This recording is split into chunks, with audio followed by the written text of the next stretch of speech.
What's up, Aloha Kako, everyone, and welcome. I am back. I am so back. I am back. Hello. So, what do I have for you today? Happy Mother's Day to all the mothers out there, including myself. Yes, I am a mother. I am a mother of one, and I think it's the most beautiful thing. Honestly, I think that's a moment of heaven on earth. The moment you give birth to your child, the moment you give birth to your child, it's the best feeling in the whole wide world. And you know what the thing is, it creeps up on you. You know, when you're in pain, you know, you're uncomfortable for a good amount of hours. I was in labor for 11 hours, so that was a long time. But you're in pain, you're uncomfortable for a good amount of time, good amount of hours, and then all of a sudden, boom, pain, and blessing. And the moment that you have that blessing, it's like every ounce of discomfort and every ounce of pain. And when I say pain, I am talking about a pain you will never forget and you will not want to remember. Well, if you gave birth naturally, I know a lot of girls who cop out and they go with C-section. All right, not me. I let myself feel that pain, and unintentionally. So, funny story. So I was in labor for 11 hours. I was actually induced to have an early pregnancy. I was 1 week ahead of my scheduled birthing because I got into this major accident. I was pulling out of our road and there was no stoplights there, and I was headed to my parents' house. So I pulled out. This drunk dude in a old truck, and he was elderly man, right? He was flying through that highway, and that highway, I think it's like 35, and he was going like 65 with his drunk self. And so I got hit in the back, and my car 360. I just spun right around. I went right around, baby. Okay, so I was like watching everything. I pushed my hand into my door, and I grabbed onto the wheel, and I pushed the wheel so that I could stabilize myself. And I don't know, maybe it's just reaction. Okay, I don't know about the rest of you guys, but my legs secured itself on the side. And I just spun right around. So there was no like jerking to the front, jerking to the back. It was, I stabilized myself before I 360'd. And it sounds weird, but I have the scar. I got the scar right there. That thing right there. That thing right there is the scar that was left from that accident because I pushed my hand into the door, and I locked it. And so it rubbed against it, and it left a scar. And when I stopped, at the time I was married, so I looked up and my ex-husband was there. So we got into an argument, and I said, hey, I'm going home.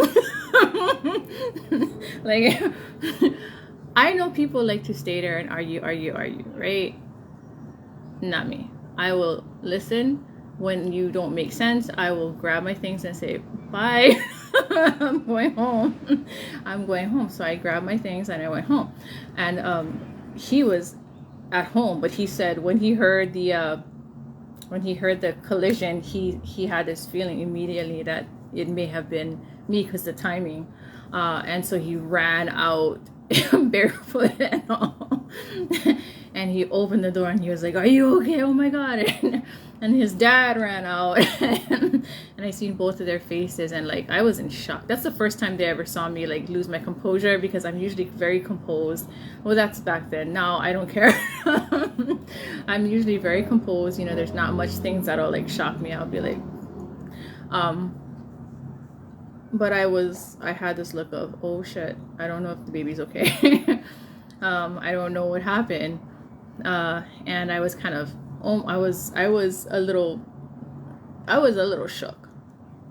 And so they had the ambulance come and pick me up, and there was this whole thing on the news about what happened, and I was like, oh, you know, I don't think I'm really bad.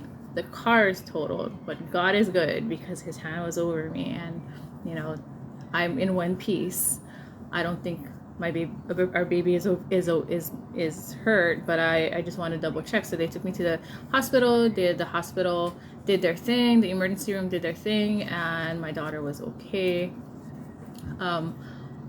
But then I get a call, and they're like, you know what, we want to, just because, you know, the accident and the shock in your body, we're going to induce you, and, you know, you're going to give birth a little early. And I was like, okay, sure, fine. She didn't want to come out. She said, F you guys, I ain't coming out. They stuck the inducing that pill up me. They stuck 3 of them up me to induce my labor, to induce my birthing, and she was like, no, she didn't. I had to walk around the hospital several times. I stopped eating like prior to that 11 hours, and then in that 11 hours I was like, you know what, she's not gonna come out. She's gonna wait until she's supposed to. This is an obedient child. And so they stuck those 3 things in me. By the 10th hour, I think it was the 7th or 8th hour,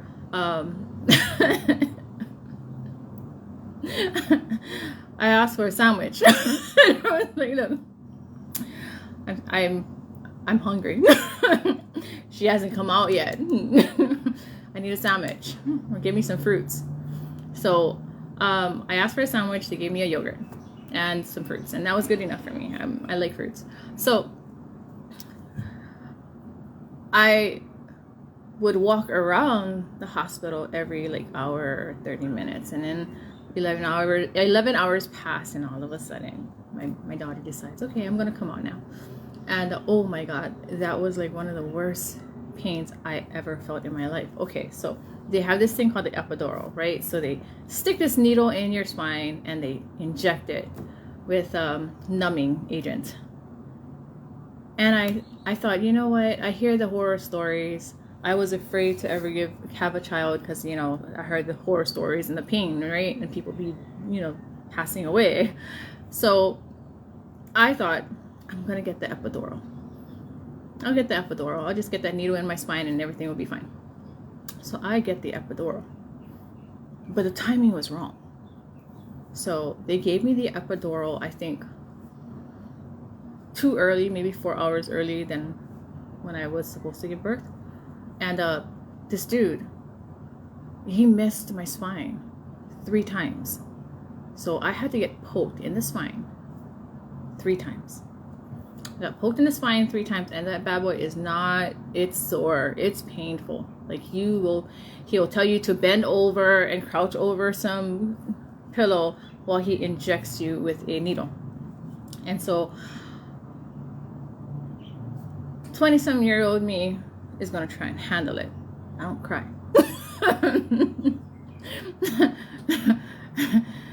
I made facial expressions, yes I did. And then I cried. And then I teared. Because it's that sore. It is that painful. So 4 hours or several hours were passed, and then my baby decides to come out.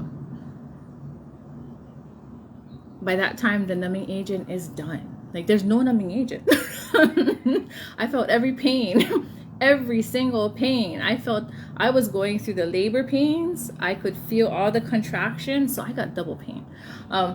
And it wasn't fun. And so the gynecologist comes in, and then he probes, or he pokes at me down there, and I went, ow. What are you doing? And he's like, why can't she feel that? He's yelling at the nurses, why can't she feel that? She's not supposed to feel that. She's not supposed to feel that. Why can't she feel that? You gotta numb her up now. And I went, what? I look at my ex-husband, our husband at the time. I'm like, what did he just say? He's gonna put me again. You better do something. Do something. He's gonna poke me. And so my husband at the time was like, no, she already got poked. He's trying his best, right? But he has no idea what to do. And you know, it's okay. Who knows what to do in your first round? And so I look at them and I'm like, you know what? I'm gonna give birth now. And so they're injecting me down there and numbing me up down there. But you know, the weird part about it was so painful that I couldn't feel it. They're injecting me down there and I can't feel a thing. And I'm like, okay, all right, it's time. Let's do this. But it was painful. Like I felt like the whole back end of my rear and every part down there, everything was gonna fall off. You know, like it felt like it was falling off, and I was like, catch it. What's going on? Something wrong down there. It was so painful. Like it was a pain that I can't describe. I cannot describe the pain. I've never felt that pain before, and I have high tolerance for pain. It was more painful than the epidural. So that needle shot in my spine, it was way more painful than that. I think if they were to give me the epidural at that time, I wouldn't feel it. You know, that's how painful it was. So I push. Last push, boom, my baby comes out. My little watermelon pops out, and I'm looking at my watermelon, and I'm like, oh my God, you're the most beautiful thing in the world. And I start crying. Like this surge of emotions came to me, and I was like so happy. Like all the pain went away. Every ounce of pain, stress, annoyance went away, and it felt like just pure happiness, you know, pure joy. And it's a feeling I will never forget. And shortly after that, everything went numb down there. The whole bottom went numb. And I was like, hey, you guys did this to me. And then I turned to my husband at that time, and I said, you did this to me. You're not gonna get a second chance. And I stood by my word. Bro, I didn't get a second chance. Ain't never gonna get a second chance. So no other person will get a second chance either, unless you know, there is really good reason. So it is a blessing to be a mother. It is truly a blessing to be a mother. And the ones that make us mothers are really the ones that we want to hear Happy Mother's Day to. So it's kind of dating. I'm kind of, you know, seeing someone, and I don't want to hear Happy Mother's Day from him, although it would be nice to have that acknowledgement, because he didn't make me a mother.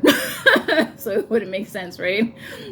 So I guess what I'm trying to say is, ladies, you don't have to receive a Happy Mother's Day from everybody, you know, because the one that really matters is the Happy Mother's Day from the one that made you a mother, and that's your babies. And we owe it to them. We owe it to them to give them and provide them a loving life. Okay, and what I'm saying by loving life is not a life of just comfort and just, you know, giving them that life of having whatever they want. Because if you do that, then they'll learn the hardship somewhere else. Like I said, the last time, they learn manners and they learn etiquette and they learn life at home first. And if you don't teach them the hardships and the hard parts of life, how to overcome that at home, then they're gonna learn from outside there, you know, out in the world. And outside in the world is not very forgiving. They're not merciful. You know, they're not very merciful. Although God has this thing where if you don't give mercy to someone, then you're not going to get it too. And I remember, I think it was The last time I came on last week, I talked about my own experience of maybe hurting people unintentionally, always unintentionally. I never try to hurt anybody intentionally. That's not in my heart to do. That if they were to get justice and my hardships is their justice, then I'm fine with that. But I also feel and I know that if you don't show mercy while someone is going through pains, then you too will be subject to the same lack of mercy when your time comes. And we all have our time, so learn to teach them how to be merciful too. How to have mercy and compassion towards people. Mercy and compassion are sometimes mixed up, but they're not the same. Mercy is, empathizing and I think it's more attached to forgiveness.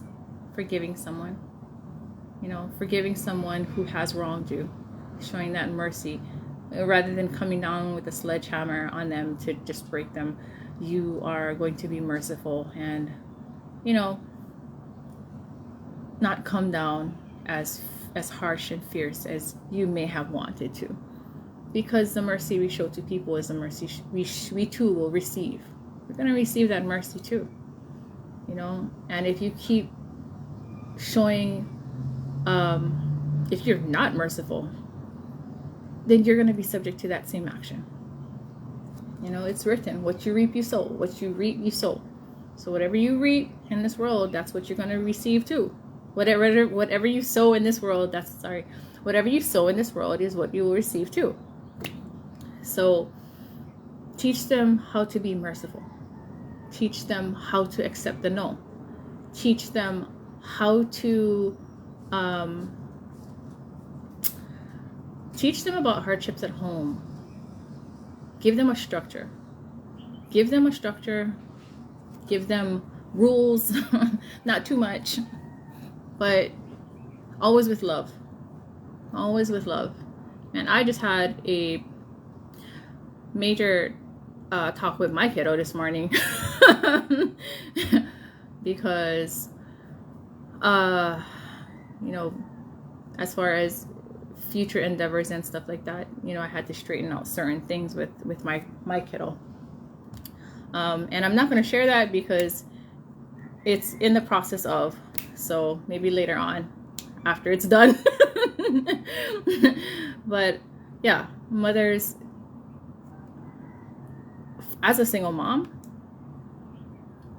I understand the need at the time for a lot of you single moms who are who have young children and who are not with the father by choice or not.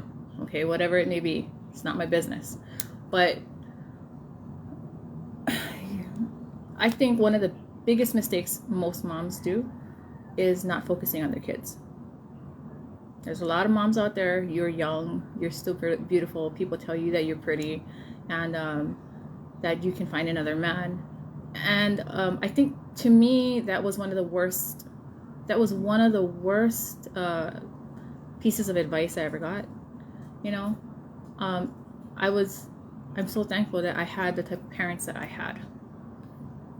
My dad, he's very masculine male. But the one thing he did say that carried me through was, hey, you know what? You don't need a man. You don't need a man if you can work hard. Learn how not to be lazy. And my mom, she was that soft, motherly individual that we all need, that she was a mother. I love my mom so much and I miss her very much.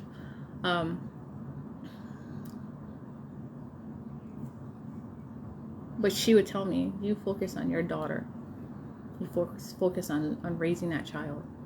You don't have to worry about anybody else because you have us. So you don't have to worry about anything else because you got us. And they did. They were my solid raising my child. My mom was my solid. My dad was my solid raising my child. My child, and it was not easy, but it could have been a lot more hard without them. And they were my backbone when the one who should have been my backbone fell apart. Yeah. You know, women, sometimes some men, they're like, you know, that part of the genes where it's super frail and it's kind of weathered. That's what some of them are. You know, that weathered part where it can just rip apart really easy. It's worn down. That's the weak part of the genes, you know. Some guys are that's what they are. They're weak. You know, you can't blame them for their weakness because you don't know how they were raised. Some men are raised in a manner where they're baby too much. The ones that are baby too much, that's what happens. You know, it's their weaknesses. Some men, their weaknesses is women. That frayed area is women for them. And so they don't mean to hurt you. They just want attention from women. And they don't understand that that attention that they want is going to destroy a good thing with their family. You know, every that part, creating a solid man, doesn't just come from the father. Creating a solid man comes from the mother. We teach them. We teach them how to treat a woman. We teach them how a woman should be treated, and we teach them the frailties of women. We show them the frailties of women so that they know that, hey, I have to treat her right because she has a vulnerable side. No matter how strong that female is, she has a vulnerable side. And we as women have to teach our sons that. I don't have a son, but if I did, I would teach him he would learn how you treat a woman, how you should be treated by a female, and things you should tolerate, things you should not tolerate, and how to graciously leave that circumstance, how to graciously deal with females when they are not acting appropriate with you, how to see a female who is there to use you, abuse you, or who actually really loves you and really likes you. You know, the value that they see in other women is the value that we instill in them. So a lot of these men who were raised in single family homes, they're chasing after all these females who are super high maintenance, treat them like crap. They treat them like crap too. It's not from the dad, especially if they came from a single parent home, especially if they were raised by their moms. It's not from the dad. That kind of behavior starts from the mom. Yeah. And it is our obligation to teach them how to treat women. It is our obligation to show them what is a decent woman. It is our obligation to protect them so that they can feel secure as they grow older. You have to create that stability for them. And if you're too busy chasing after men, too busy chasing after dollar bills, or you're too busy chasing after a life that passed you by before you had kids, the life you should have lived before you had children, then you're going to make a huge mistake. You're going to make a very big mistake raising your kids. You know, it's okay to struggle. It's okay to struggle. It's okay to not be that high maintenance female that is so highlighted right now. It's okay. You know why? Because your flex, girl, your flex after you have kids, it's going to be the welfare of that child. It's going to be how that child is the growth of that child. Was that child a happy child when they were growing up? How were they dressed when they were growing up? Did you keep Did you take care of them? Were they always well dressed? Or were they neat? Were they always fed? Do they have manners? All of that comes from you. See, everybody, all these single females and a lot of these moms too, you're all chasing after the flex of a younger woman, a single woman. You're chasing after the flex of a single woman. There is a division between both of us. Although we are all females, there is a division. A single female, that's her flex. Beauty, thinness, raw joy, whatever the fuck you want to call it. Hold 'em. I don't fucking care. I'm not in that category. A lot of you females that have children, you are chasing after the flex of a single female. You're chasing after the flex of a single female. You want to be all this and that and that. I look at them and I go, so you didn't get that when you were like single, huh? You did it backwards. You went fucking backwards. When you have kids, that flex of a single female is done. You pick it up, you crumble it up and you throw that shit out. Yeah, fuck this. I'm done. When you become a mom, your flex, girl, is your child. When you drop your child off, how is your child? Your flex is going to be how you advocate for your child. Your flex is going to be what you teach them. Your flex is going to be whether they get that diploma or not. And I'm going to do a piece on homeschooling for you all. Like, my background is public school teacher, private school teacher, and homeschool. So I'm going to share with you guys how I did it. Because I know there are some of you guys who probably are looking at doing it. You don't know how to do it. There's a lot of you parents who are coming up and you don't know whether you should choose public school or private school. And I'm going to go through a do's, don'ts list and a deeper insight into that education, that broad education choices, you know, what you should choose. It all depends on your lifestyle too.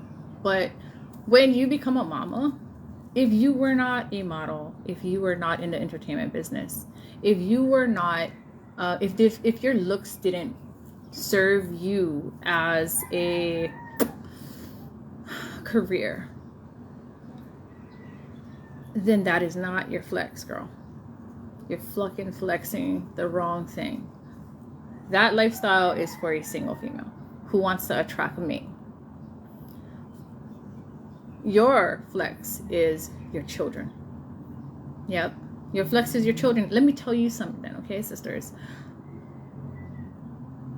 You know how many guys ask me out? And I'm not talking about shit like cred guys, okay? I'm talking about guys who had businesses, guys who were, they had a comfortable life. And then, like, recently I had some, like, young ass freaking 25, 4-year-old kids and I'm like, look at me, I can be your auntie, you dumb stupid kid. And then my daughter was like, no mom, you actually look young. I was like, okay, whatever. I'm not that age. Don't come knocking at this door. I will smack you and send you to your mom.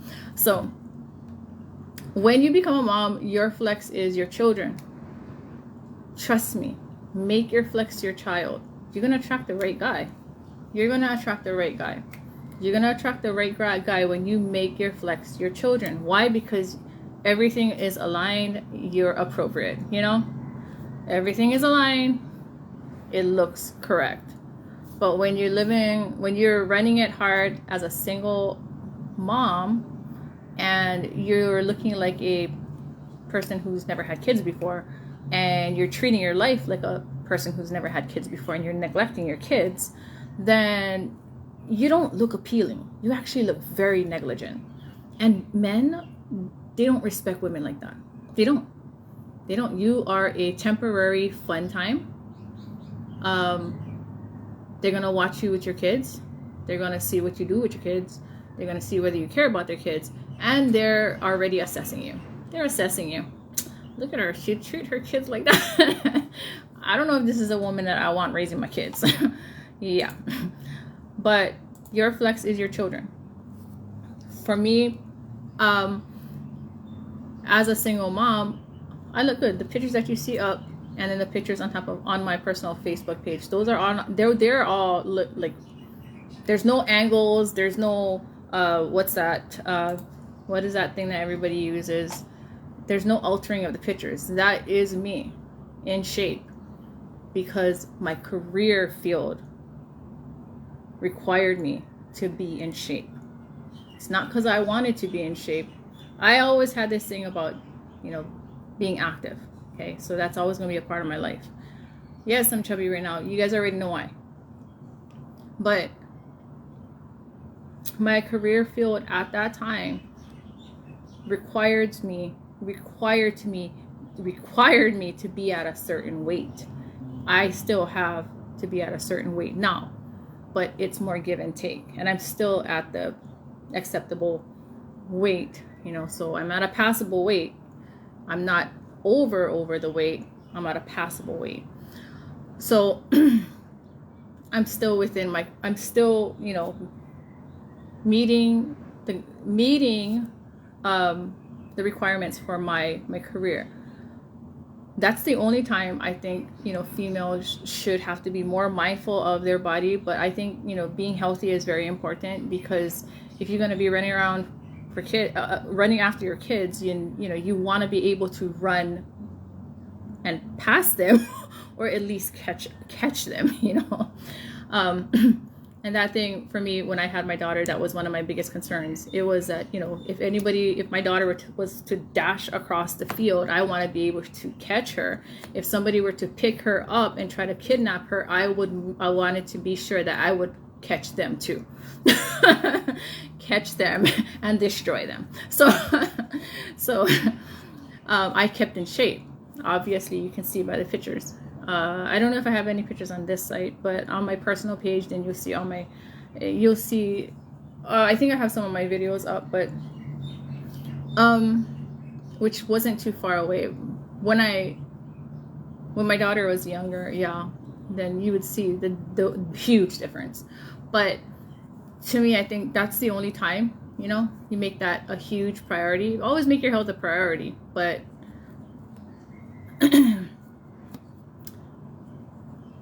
don't make that the center of your life. Because I see a lot of you single moms, you're paying so much attention to your looks that you're neglecting your kid. And like I said, when you're a parent, your flex is your child. Your flex is your kid. How is your child? How are you taking your child to school? Are they hungry? Do they feel safe?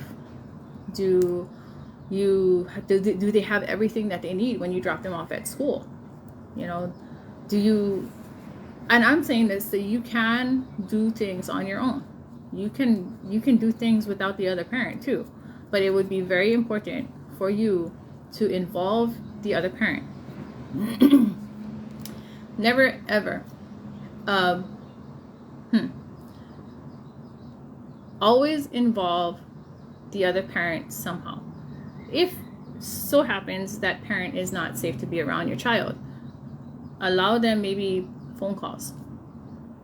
It's important for that child to know their other parent, especially their dads. It's important for them, so always do that. Always allow them to talk to their dad. If you guys can all hang out, spend time, and that it'll be safe or it'll be a positive dynamic, then go ahead and do that. Don't cut them out of your child's life. Even if they have a stepfather, don't do that, because that stepfather is not their dad. Even if the dad's a piece of shit, sometimes they have to have that relationship or that ability to just know that they know their dad. It helps build their security, that inside that they need. And so the last thing that you should ever do as a single mom is cut the dad out completely. I know some of you guys went through some hard stuff. I'm telling you, I went through some hard stuff too, okay? But for me, genealogy is important. Making sure my child knows where she come from, who her family is. That's important, especially in Hawaii. That's a big thing. And then, of course, the security of knowing that they have a relationship with their father. That's important. It's very important for them. So don't cut him out. There's a way in the court system, if it's hard for you to talk to him without him, causing friction, accusations, or just creating lies about you, whatever, then go through the court system. The court system has this digital way, this way of communicating. It's a digital way. It's kind of like, when you're messaging someone, but it's being surveyed. So everything that he says to you, he has to, one, be sure that he's cordial with you. Two, he can't lie because everything is documented. So if you have problems with conversing with him, one, go to the courthouse and have that implemented. Tell them that, ask for a motion that you talk to each other online or digitally. They have an app. It's a family court app where both of you would have to pay for it. It's like $99 for it. So if he wants to play stupid shit, dumbass games, and he wants to be a little shit, or even if you want to be a little shit, guys, pay attention. She's a little shit, or if you're a little shit, or one of them is a little shit, then get the app. You get it, go through the court system, and the judge will you just bring up your concerns. There's communication issues, and we just can never come to agreement when we talk. So he keeps making up stories, or she keeps talking shit to him. Get the app. They're gonna have to pay for it. The app is $99. So if you're having issues with your other half and you're single and they keep putting heat on you, just tell them this: look, we can either do it this way, or I can make you pay annually, and we can talk on an app after I take you to fucking court. What do you want to do? You want to pay to talk, or you want to play fucking games? It's easy as that. Super, super easy. It's easy like that. You just have to bring it up to the court's concern. So you don't have to talk to them. And if you have to do drop off at the police station. Drop off at the police station right in front of the police officer, so they cannot make up stories. Or, if it's a female, she can't play stupid games. If it's a male, he can't play dumb games because you're dropping off at the police station. You got eyes. You just go right in front of the police station, the desk, and you just make your swap. And then you wait maybe like 10 minutes so that he cannot talk to you. And then you leave. Or if you even feel like he might wait for you, just ask for a police escort to your car. Easy peasy. Things like there's always a solution. There's always a better way. I see all these threads and all these videos, and you guys are just doing it really crazy. Utilize the resources in your community if you're a single parent. Now, damn, I went from single parent motherhood all the way to court systems. Jeez. Holy crap. You guys are getting more information than you should. So, yeah, just be smart, be smart. Your flex after you become a mom is your children. Your children look good, you look good. Your children look like crap when you drop them off at school, you look like crap. Bruh, I'm telling you, that's exactly what happens. When I was doing joint custody with my ex-husband, and this wasn't my ex-husband, it was more like his mom. She would drop off our daughter in like really crazy looking attire. Like really, I was like, she had like, oh man, I blew my mind. And knowing that I would have to pick her up. And I was like, holy freaking shit, bro. Talk about games galore. So, bro, you want to know, I know about games because I had a family that played fucking stupid games. But when you align yourself with God, God always gives you an answer. Always gave me an answer. Always help me counter stuff, but it shouldn't be that way. It really shouldn't. Really, really shouldn't. Mothers, if you're having a happy Mother's Day right now and you neglected your child, should you have a happy Mother's Day? Should you really have a happy Mother's Day? Don't neglect your kids. That's going to be your flex when you get older. I'm telling you. Because although you might have the time of your life chasing after your wants and desires and, oh my God, this man, everybody around you talking about you. Everybody around's gonna be talking about you, especially if someone else has to raise your kids. Trust me, I had a sister who neglected 5 of her kids, okay, and my parents had to raise them.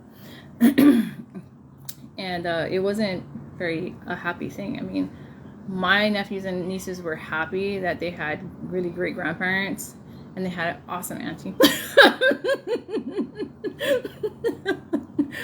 Awesome. But it was hard to see them go through what they went through. And when she celebrates Mother's Day, I look at her like that.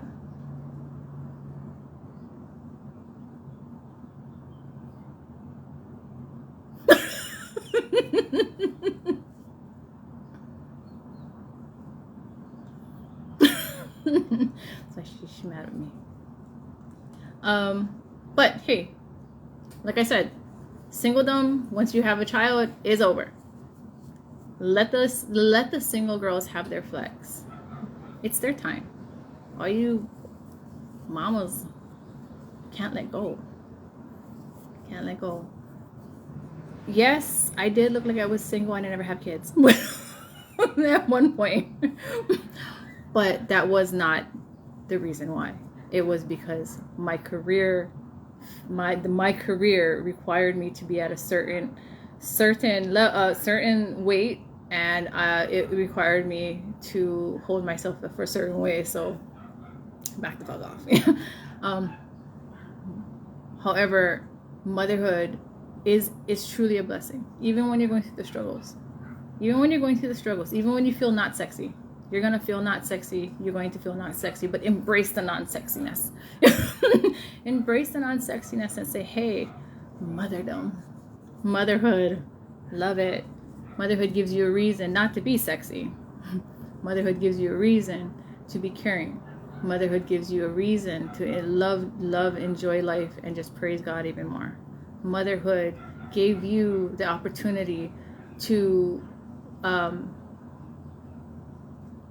fulfill God's instruction. Give you the opportunity to fulfill God's instruction. If you're a person out there who can't be a mother, it's okay. Just mother everybody else. When I didn't have a child, bruh, I was like the auntie for everybody. I was the young auntie for everybody. Everybody. They couldn't call me auntie. But I was a young auntie for everybody. If you can't have kids, then be the neighborhood auntie. They're gonna love you.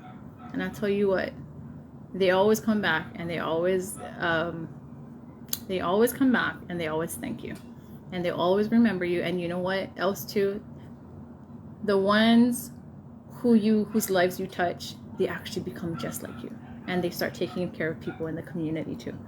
You know, self-centeredness is never going to get you anywhere. Where it's going to be love. Love is going to get you somewhere.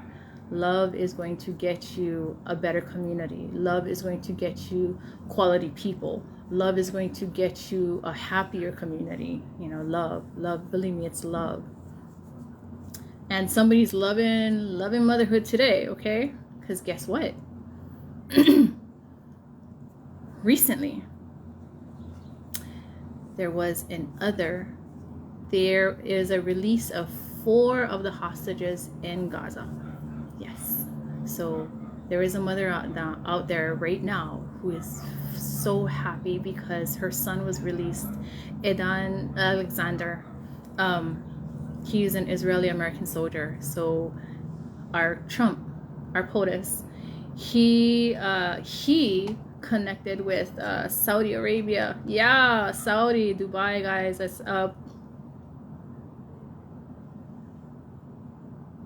yeah.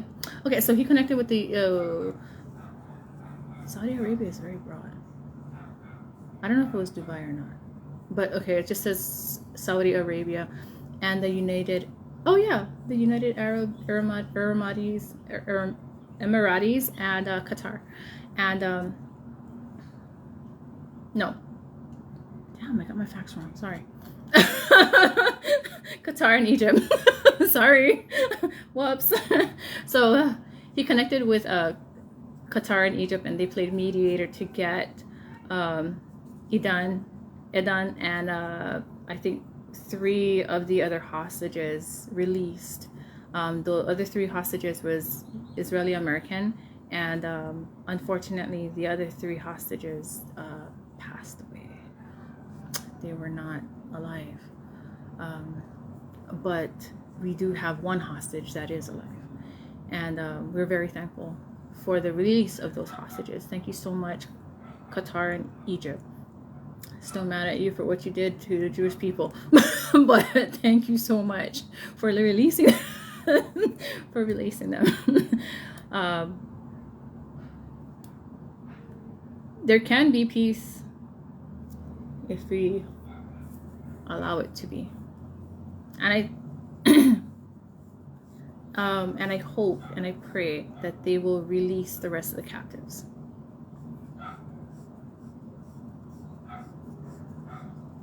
I hope they release the rest of the captives.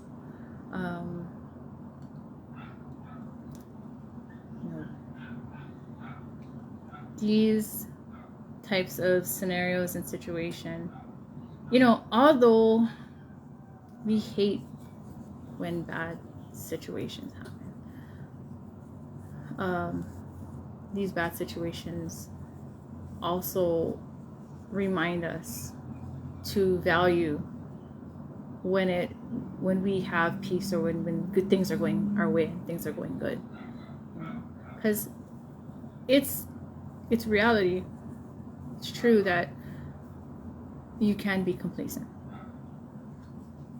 and when that happens, you let your guard down a little too much, and you get sloppy and messy. And that's when God reminds you need to clean yourself up, clean your act up. So we don't look at these kind of situations as really, really bad. It's really, really fucking bad. But there's always a lesson in everything that we go through. And there's always something positive that will come out. God's timing is never wrong. So I pray that the rest of the hostages will be released. And I thank God for the hostages that are released. And I thank God for, hopefully there's peace today. I thank God for our president, for all the great things that he's been doing, and his cabinet. Okay, one man don't stand alone. It's always one man, and then he has his people behind him who are the brains and the motivation and the actions. So, there's a lot to be thankful for, and a lot of people to be thanking. But the very first person that we always thank is going to be God Almighty, the one true God, Adonai. So before I leave you guys, I'm going to share some facts of motherhood. And then, of course, I always share a passage, right? So, who created Mother's Day? Mother's Day was founded by Anna Jarvis. She petitioned at Congress, politicians, organizations, and all the heads of companies, or certain companies, to have and celebrate Mother's Day in honor of her mother, who died on May 9th, 1905. Anna Jarvis was a school teacher. She was an English school teacher, and she wanted to celebrate her mother's works in the healthcare field and in, I guess, what you could consider social justice. But in I think it was 1908. Well, before she passed away anyway. Before Anna Jarvis passed away, she wanted to abolish Mother's Day. She tried to abolish Mother's Day because she felt that it was too commercialized, which it is. It's too commercialized. And that's where we come back to, you don't need a happy Mother's Day from everyone. You don't need balloons from the dad, actually, because no, you do. You do. I'm sorry, you do. Yep, I'm wrong. You do. But just getting recognition from them, it should be enough. But if they have the means to, and you know that they have the means to make it a special day, then yeah, I think they should. Because if not, that would be an insult. But the one who really, truly makes you a mother is your child. Like how Anna Jarvis advocated for Mother's Day. You know, she's a Methodist. And she was also covering one of the 10 Commandments to honor her mother and her parents. And in that way, when her mother passed away, her way of honoring her mother, which is something really great, was to have a day of recognition for all mothers in the world, and with a recognition focused on her mom. And that's truly a blessing because she left a legacy for the rest of us to follow. And very thankful for that too. Gratitude. Important. Very, very important. So happy Mother's Day to all of you. Happy Mother's Day to Anna Jarvis. Wait, I don't think she was a mother. But yeah. Thank you, Anna Jarvis. And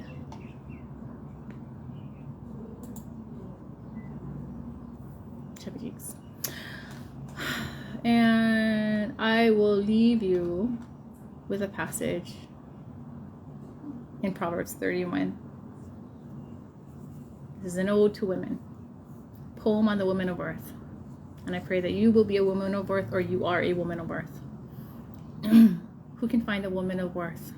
And this is in Proverbs 31, 10 to 31.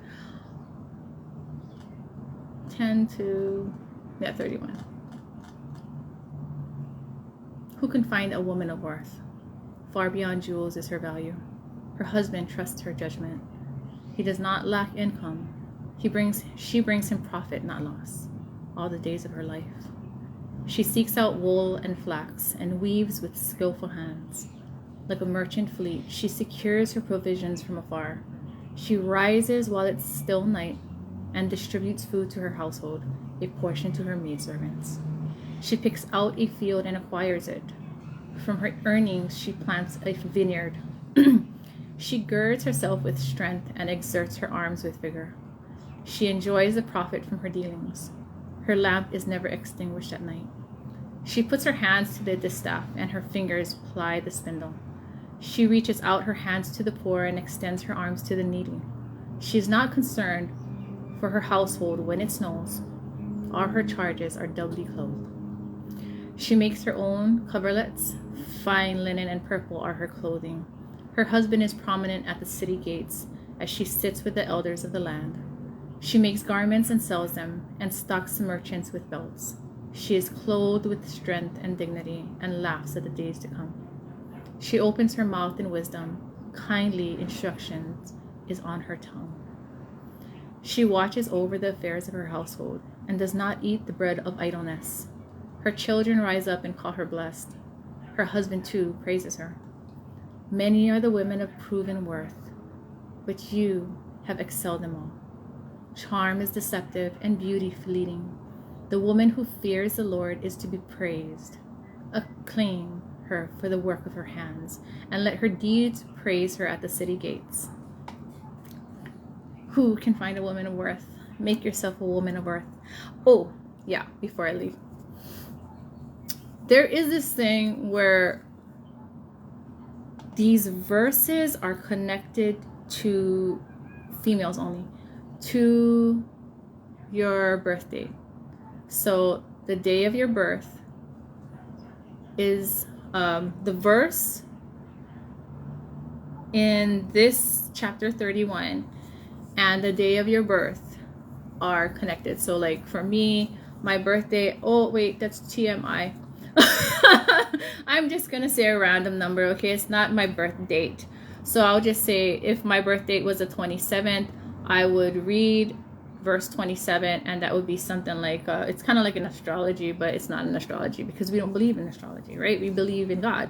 So we're pulling it from the verses here.